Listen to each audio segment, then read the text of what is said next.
In today's episode of Pull or Purchase, we're talking about the black-white rares from Black Bolt and White Flare.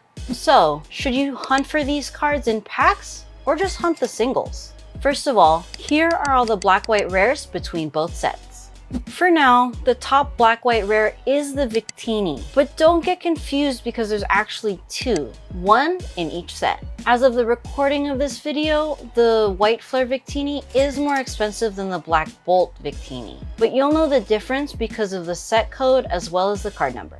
Given that this is the first dual release that Pokemon has ever done in English, it's unclear as to which set will perform better in the long run. However, from personal experience and a couple other people's accounts, Black Bolt has been producing more hits than White Flare. With that said, if this trend continues, then the value of the Black Bolt cards will continue to drop, given that the White Flare cards will be harder to pull and thus more valuable. So let's get into the numbers for all of the black and white rare cards. The Black Bolt Victini is currently around 450 raw and 2270 in a PSA 10. By comparison, the White Flare Victini is around 500 raw and 2330 in a PSA 10.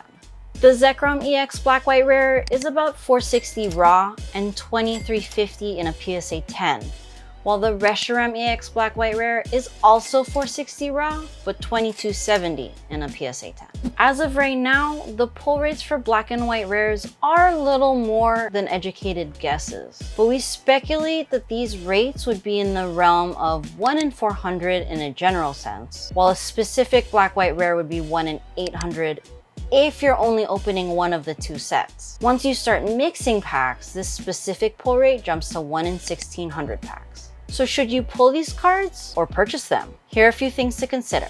Number one, you might just pull a God Pack. We've covered this concept before when we talked about prismatic evolutions, and by now you're likely familiar with the term. If you don't know what a God Pack is, that's okay. To sum it up, there are opportunities to pull multiple high-value cards out of one pack, which drastically increases your return on investment. Secondly, the journey is a thing for a lot of people. With one IR in every 6 packs, you're bound to pull some heat, and it actually feels like collecting is feasible again.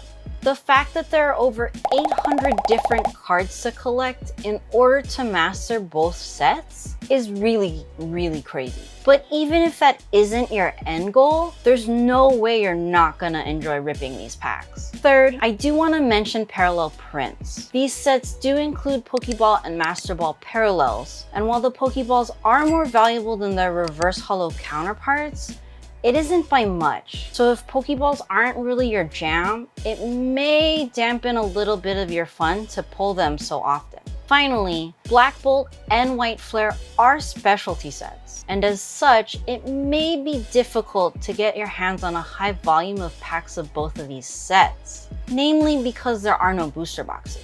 In conclusion, I would say, again, do a mix. Open maybe 100 packs, 200 packs of both sets, and whatever dupes you get, you can sell or trade for whatever cards you actually want, namely the black and white rares. Have you pulled any black and white rares, and how many packs did it take you to get them? Let me know in the comments.